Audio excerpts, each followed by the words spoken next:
There is a kind of silence that lives inside you for years, not the peaceful kind, not the kind that comes after forgiveness. I'm talking about the silence that follows a door slamming shut on your back, while you are 16 years old, barely showing, and carrying a life inside you that nobody wanted to celebrate. My name is Sarah, and before you judge me, before you decide whose side you're on, I want you to sit with me for a moment. Because this story isn't about anger. It took me 10 years to understand that. This story is about patience, and about the kind of love that doesn't beg. I grew up in a house that looked perfect from the outside. Nice curtains in the windows. A garden my father tended every Saturday morning like it was the most important thing in the world. Parents who went to church every single Sunday, who smiled at the neighbors, who brought casseroles when someone on the street was unwell. From the outside, we looked like everything a family was supposed to be. But inside that house, behind those curtains and that garden, everything had a condition.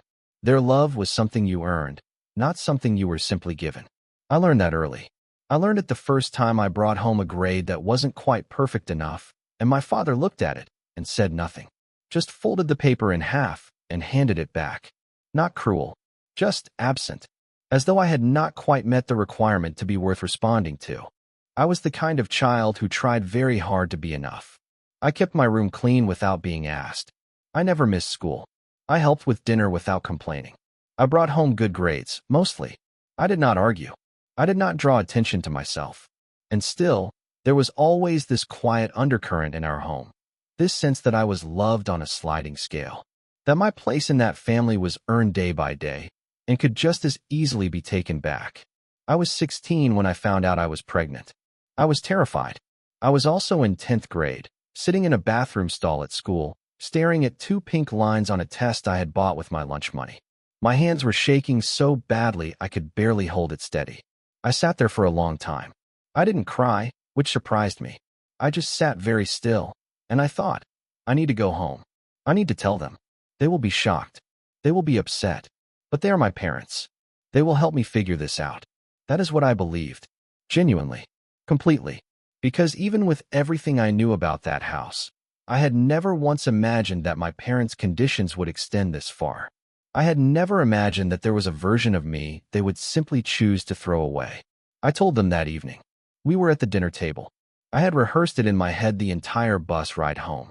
I had planned to say it calmly, clearly, to show them I was scared but not falling apart, to show them I needed them. My father's fork stopped moving. My mother set her glass down very slowly. And then a silence fell over that table that I have never forgotten, not because it was loud, but because it was so absolutely cold. Like someone had reached over and switched off all the warmth in the room. My mother looked at me, and in a voice so controlled it frightened me, she said, "You have brought shame into this house." Not, "Are you all right?" Not, "What do you need?" Not even, "How did this happen?" Just, shame. That was the first word she chose. The first word she handed to her 16-year-old daughter who had come to her table scared and looking for a place to land. I was given 2 weeks. 2 weeks to figure out what I was going to do, and if I chose to keep the baby, I was to leave. Those were the exact words. If you keep it, you leave. Not shouted. Not in anger. Just stated, like a policy. Like I was a tenant who had broken a clause in a lease and the eviction process had simply begun. I kept my son, and I left. The first night away from that house, I slept on a pull-out sofa at my Aunt Carol's place. She was my mother's older sister, estranged from my mother for reasons nobody had ever fully explained to me, which in hindsight tells you something about the kind of women my grandparents raised. Aunt Carol opened the door when I knocked, looked at my bag, looked at my face, and said, "Come in, love. I'll put the kettle on." She didn't ask a single question that night. She just made up the spare room and left a glass of water on the bedside table. Those small, quiet things, the kettle, the glass of water, the absence of questions, they undid me completely. I lay in that bed, and I cried for the first time since finding out. Not because I was sorry, not because I had changed my mind, but because someone had simply let me in without making me justify my existence first. The following weeks were a kind of controlled chaos I cannot fully describe. I was 16, pregnant, living in a spare room, still going to school because I was determined not to stop. There were mornings I felt so sick I sat on the bathroom floor for 20 minutes before I could stand. There were afternoons I fell asleep over my textbooks and woke up disoriented and terrified. There were evenings I watched other girls at school laugh about nothing, normal, weightless, unbothered, and I felt like I was watching them from behind thick glass. I did not tell anyone at school for as long as I could. I wore loose clothes. I kept to myself more than usual, which, given how quiet I had already been, was saying something. My closest friend at the time was a girl named Priya who sat next to me in English class. When I finally told her, she held my hand for a long time and then said, "You're going to be the best, Mom, you know. I can just tell." She said it with such absolute certainty that I held on to those words like a life raft for months afterward. My parents did not call. Not once in those first weeks. I had halfway expected my mother to call, not to take it back, not to apologize, but maybe just to check that I was still alive. She did not. The silence from them was so complete and so deliberate that it stopped feeling like absence and started feeling like a message. They had made their decision, and they were committed to it. My son was born on a Tuesday morning in March, just after 6 in the morning. He weighed 6 pounds and 4 ounces, and the labor was long and frightening, and there were moments where I gripped Aunt Carol's hand so hard I was sure I would break something. But when they placed him on my chest, this small, wrinkled, warm, bewildered little person, every single thing I had been carrying for the past months shifted into a different shape entirely. I looked at him, and I said out loud, though I didn't plan to, I said, "I will never make you feel like you are too much. You will never have to earn my love." I was 17 years old, and I meant it with every cell in my body. I named him Daniel. I chose the name because it meant God is my judge, and I had decided, somewhere in those 9 months, that I no longer needed anyone else's judgment to know that what I was doing was right. The next 3 years were the hardest of my life, and also, strangely, the most clarifying. I finished school, not gracefully. There were weeks I barely managed. Mornings the exhaustion was so bone deep I didn't know how I was going to put one foot in front of the other. But I finished. I sat my exams with Daniel asleep in a carrier at Aunt Carol's, studying from flashcards I'd made in the margins of my notes. I passed. Not brilliantly, but I passed. I got a part-time job at a bakery when Daniel was 8 months old, early mornings, before he woke up, so that Aunt Carol could be home with him while I worked. The smell of bread baking became, for a long time, the smell of survival, of showing up, of refusing to let things fall apart. My parents' absence was a wound that kept reopening in ways I didn't always expect.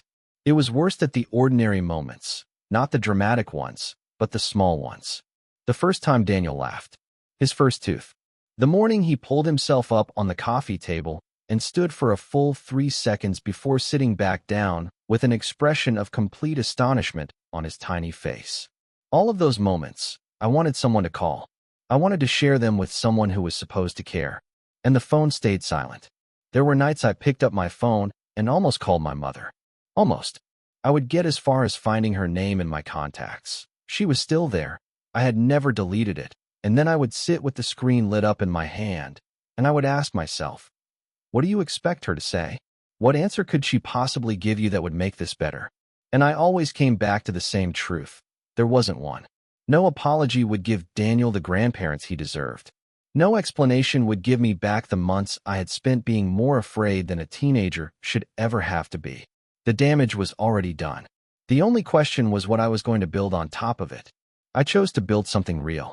I enrolled in community college when Daniel was 2.5.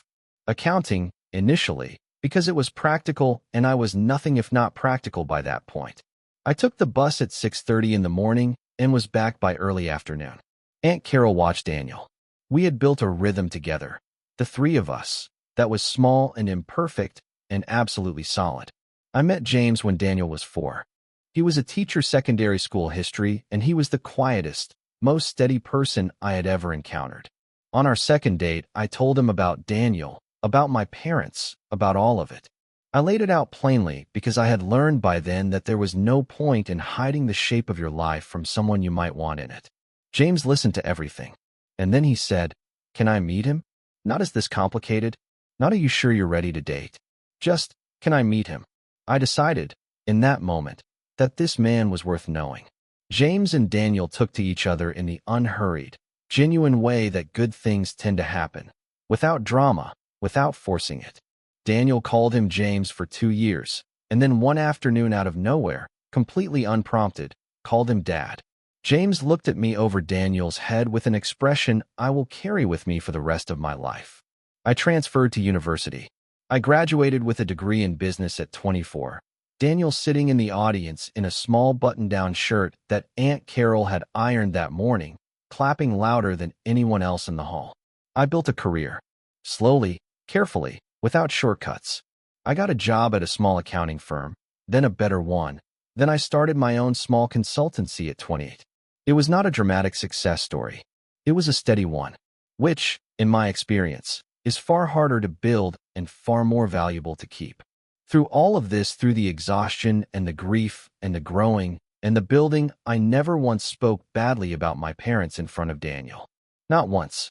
If he asked about them, I said simply, "We are not close." He accepted this the way children accept things that have always been true without question, without drama, as simply the shape of his world. I was grateful for his acceptance, and I was determined to protect him from the weight of a story that was never supposed to be his to carry. 10 years passed, and then my phone rang. It was a number I hadn't saved, but I knew it the moment I saw it. The old landline from the house I had grown up in. I stared at it for 3 full rings before I answered. My mother's voice on the other end was older, quieter. There was something underneath it that I had never heard before, something fragile, almost unrecognizable, like a person who had been certain of themselves for decades and had recently had that certainty removed. She said, "Sarah," just my name, at first, like she needed to confirm I was still there, still real, still reachable. And then, "Your father is very ill. We have been thinking about you. About whether you might want to see us, and whether there might be a grandson." I sat with the phone pressed to my ear, and I felt, very clearly, 2 things at once. The first was grief, old grief, deep grief, the grief I had been sitting with for 10 years. The grief of the family I had imagined we might have been. The grief of the grandmother Daniel had never had, the grandfather who had never read him a story, the Christmases that had happened in that house without us in them. The second thing I felt was clarity. Absolute, unshakable clarity. Because I had spent 10 years building a life that did not require their approval. And in doing so, I had also, without fully realizing it, been preparing for this exact phone call. I did not raise my voice. I did not list every birthday they had missed or every milestone they had not witnessed. There is a version of this conversation where I do all of those things, where I make her sit in the weight of every single thing she cost us. But that was never who I wanted to be.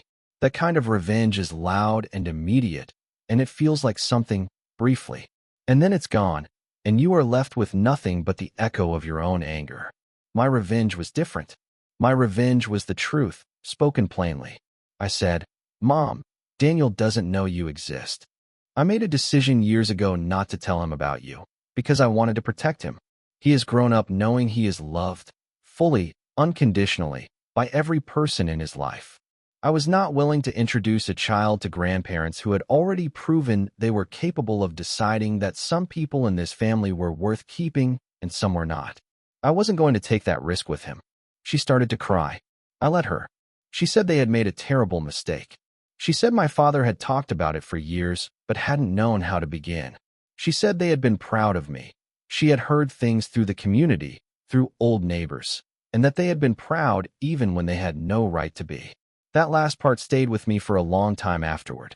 Proud even when they had no right to be. What an extraordinary thing to say. What an extraordinary thing to have been. Proud of the daughter you threw out, from a comfortable distance, without ever having to offer her anything in return for the pride. I said, "I believe you, and I want you to know that I don't hate you.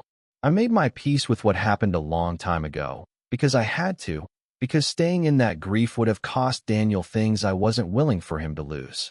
But I need you to understand something. The child you gave me 2 weeks to decide about is 10 years old. He is kind and funny and curious, and he is deeply, completely loved. He has a father who shows up every single day. He has a great aunt who has been more of a grandmother to him than most children ever get. He has a mother who kept every single promise she made to him the morning he was born. He does not need you. And the honest truth is, introducing you to him now would be for you, not for him.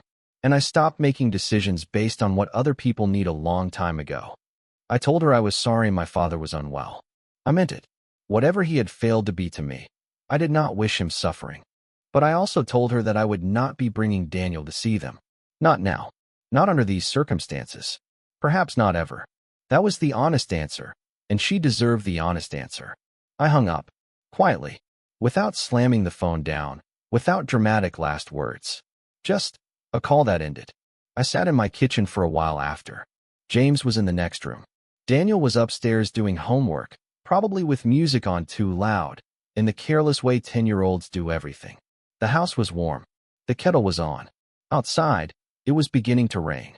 I thought about the 16-year-old who had sat at that dinner table 10 years ago, looking at her parents and waiting for someone to be on her side. I thought about how frightened she had been, how small, how certain, even in the fear, that keeping her child was the right thing to do. I wanted to tell her, you were right. You were right to trust yourself. You were right to leave. You were right to build something that did not depend on their permission. My revenge was not a scene. It was not a confrontation.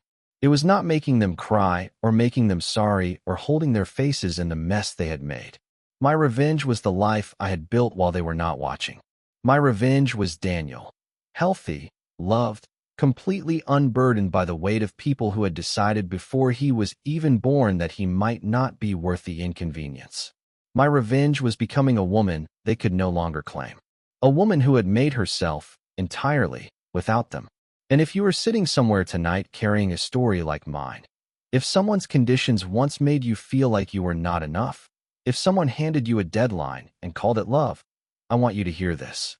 You did not need their permission then. You do not need it now. You do not need to wait for an apology that may never come, or a phone call that arrives 10 years too late, before you allow yourself to build something beautiful. Build anyway. Build it quietly if you have to. Build it slowly. Build it in spare rooms and on early morning buses and with shaking hands over test papers, if that's what it takes. Because the best revenge is never the loudest one. The best revenge is the life they never got to witness. The life you built not in spite of them, but completely, magnificently, without them. And that life is yours. Nobody can take it back.